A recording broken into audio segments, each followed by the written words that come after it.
मराठवाड्यात गेलं तर विलासराव देशमुख आणि गोपीनाथ मुंडे यांचा दो हंसों जोडा असायचा।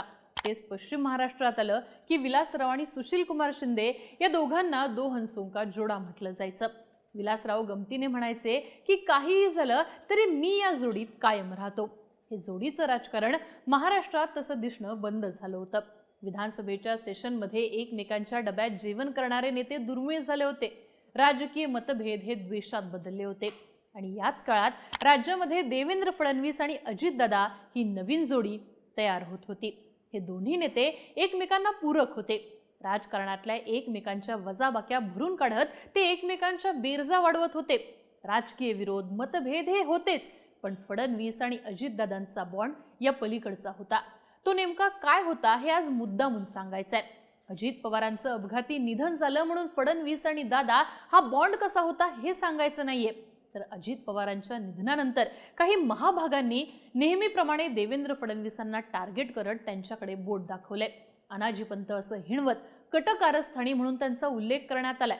अर्थात आपले पॉलिटिकल गोल सेट करत असताना आपण नेमकं काय करतोय याची जाणीव अशा लोकांना व्हावी म्हणून याचं सांगण्याची वेळ आली आहे।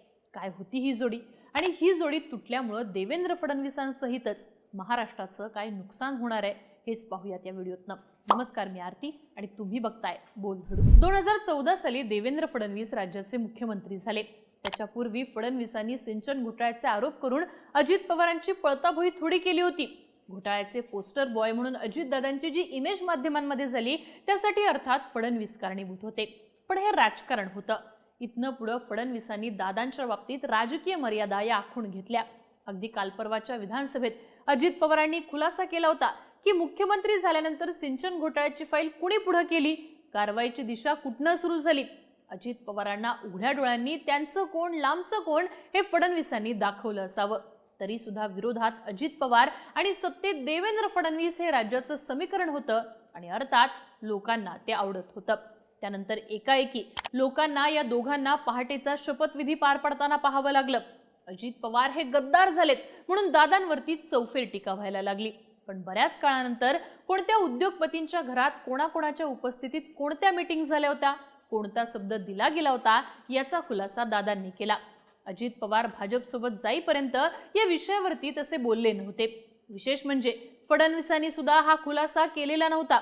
अजितदादा शरद पवारांना प्रोटेक्ट करतायत तर आपण सुद्धा ती मर्यादा जपावी हे पथ्य फडणवीसांनी सुद्धा पाळलं होतं। आता या मीटिंग मध्ये अनेकांनी शब्द दिले होते। कालच्या उद्धव ठाकरेंनी शब्द मोडून काँग्रेस राष्ट्रवादी सोबत युती केली होती, पण अजितदादांनी आपला शब्द पाळला। त्यांनी फडणवीसांसोबत शपथविधी घेतला। आता महायुतीतनं काय किंवा महाविकास आघाडीतनं काय कुठूनही अजितदादा उपमुख्यमंत्री होणार हे फिक्स होतंच। तरी सुद्धा फडणवीसांना दिलेला शब्द ते मोडायला तयार नव्हते। त्यातूनच ही समीकरणं ही जोडी पक्की झाली। पुढे एकनाथ शिंदेंचं बंड झालं आणि राज्यात महायुतीचं सरकार आलं। उद्धव ठाकरेंच्या मागे सहानुभूतीचं वारं होतं। राज्यातलं सरकार हे बहुमतात होतं। कुणाच्या पाठिंब्याची गरज सुद्धा नव्हती। तरी सुद्धा अजित पवार शरद पवारांना सोडून भाजपसोबत सत्तेत गेले। वास्तविक या चर्चा बऱ्याच दिवसांपासून सुरू झाल्या होत्या, पण सेनेपाठोपाठ राष्ट्रवादी फुटली तर बुमरँग ठरेल या मतावरती केंद्रातले भाजपचे नेते ठाम होते। सत्तेसाठी गरज नसताना, विशेष म्हणजे विरोधात राहून पार्टी टिकवणं अजितदादांना कठीण असताना अजित पवारांना सत्तेचा पाठिंबा का द्यावा असं मत केंद्राचं होतं। पण केंद्राचं मत बदलण्यात देवेंद्र फडणवीस यशस्वी ठरले। फडणवीसांना अजित पवार आणि राष्ट्रवादीची वजाबाकी करण्याचा चान्स तेव्हाच आला होता। सत्तेपासून दूर ठेवणं म्हणजे राष्ट्रवादीचं मरण आहे हे साध्या पत्रकाराला सुद्धा कळतं, तर मग फडणवीसांना हे कळलं नसेल का? पण कोर भाजप केडरच्या अगदी विरोधामध्ये भूमिका स्वीकारून फडणवीसांनी अजितदादांना सोबत घेतलं। जेव्हा राज्यात महाविकास आघाडीचं सरकार आलेलं, उद्धव ठाकरे मुख्यमंत्री होते आणि फडणवीस विरोधी पक्षनेते झाले होते, तेव्हा फडणवीसांना शून्य करण्याच्या हालचाली जोरात चालू होत्या। या राजकारणात फडणवीसांना आधार मिळालेला तो अजित पवारांचा। हाच पैरा फेडण्याचं काम फडणवीसांनी अजितदादांना पुन्हा एकदा सत्तेचं बळ देऊन केलं।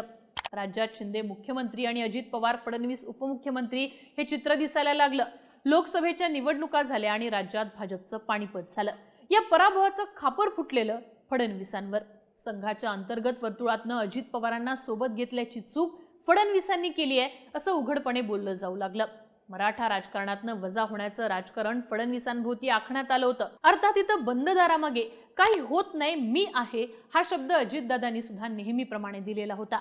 या जोडीच्या राजकारणामुळे देवेंद्र फडणवीस या पराभवानंतर सुद्धा अजित पवारांची आपल्याला गरज आहे हे वरिष्ठांना, पक्षातल्या कोर केडरला समजून सांगत होते. विधानसभा झाल्या आणि अभूतपूर्व असं यश महायुतीला मिळालं.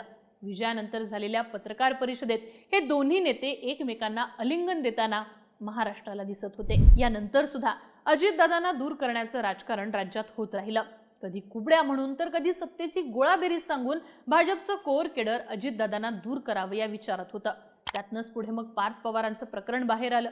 या प्रकरणानंतर अजित पवार तडक फडणवीसांकडे गेले. तुम्हाला योग्य वाटतंय ते करा असं फडणवीसांना दादांनी सांगितलं. कुठेतरी अजित पवारांना फडणवीस प्रोटेक्ट करतायत म्हणून चर्चा देखील झडायला लागल्या. हीच ती योग्य वेळ आहे अजितदादांना दूर करण्याची म्हणून राजकीय सल्ले दिले जाऊ लागले. तरी सुद्धा देवेंद्र फडणवीस अजितदादांना दूर करण्याच्या तयारीत नव्हते.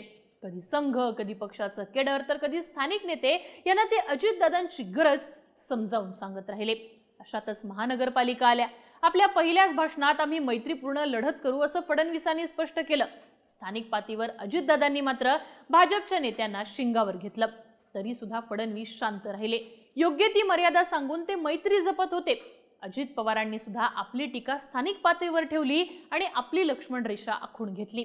एकमेकांच्या गरजेतनं हे दोन्ही नेते एकमेकांच्या पूरक राजकारणच करत राहिले. दादा आणि फडणवीसांच्या अशा काय गरजा होत्या तर 2019 नंतर दिलेला शब्द पाळणारे दादा फडणवीसांनी पाहिले होते. विरोधात बसण्याची वेळ आल्यानंतर माझा एक माणूस सत्तेत आहे याची जाणीव फडणवीसांना अजितदादांमुळे होती. तर दिल्लीतल्या कार्यकारिणी बैठकीत दादांना बॅकफूटवरती टाकण्याचा निर्णय पक्षातच झाल्यावर मी आहे असं म्हणणारे फडणवीस होते.